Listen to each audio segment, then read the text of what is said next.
had many laughs together, went to Stamford Bridge together, went out together, and best of all, he started off my stamp collection. A couple of weeks before he came to England, he wrote me a letter. It's very special to me, and if any of you want to read it to prove that he thought about others until the very end, then I urge you to come to me at some point in the day. I have lost many family members to cancer, and whether it's just I didn't know the others, or whether it's just him, I will remember him the most. I hope that everyone here today feels the same way as me, that he was a brilliant man who has put an everlasting memory in every single one of our brains.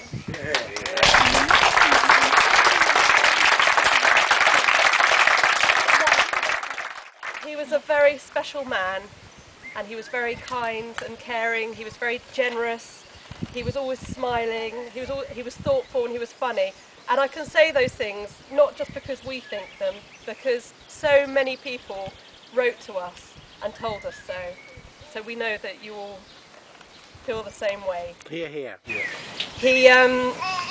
we had a chat before he died, and he said to me that he thought of his life as a happy life, and that it was full of adventures. And when he was a young boy, he spent a few years living in Israel. That was the first of his adventures.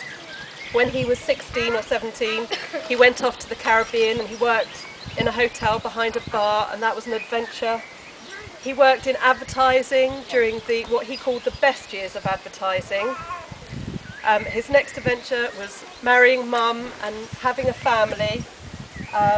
He was very much a family man. We always came first.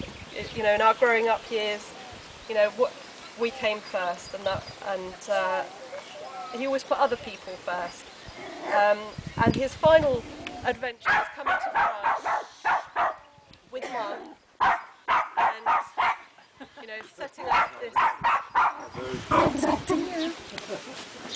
setting up the B&B together and becoming part of this extended community, making lots and lots of friends. He particularly enjoyed the early years where there was a lot of socialising before the B&B got too busy, lots of entertaining, being part of Roman International. I know, we speak all the time on the phone, and how much pleasure that gave him, being involved, bringing people together. It was a very big adventure. So just to reiterate that he was a great communicator. He was very much a people person. And as a dad, he was a great friend. He gave good advice. He was kind and generous. He loved his grandchildren, more than anything. It made him very, very proud.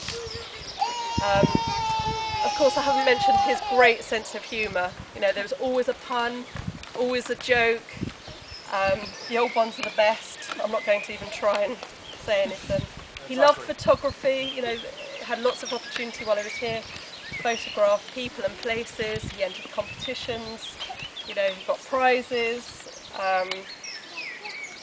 That's it. We've had wonderful tributes from everybody, and we're so pleased that everyone was able to come here and to remember him today and to join in with us. So thank you very much, everybody. Thank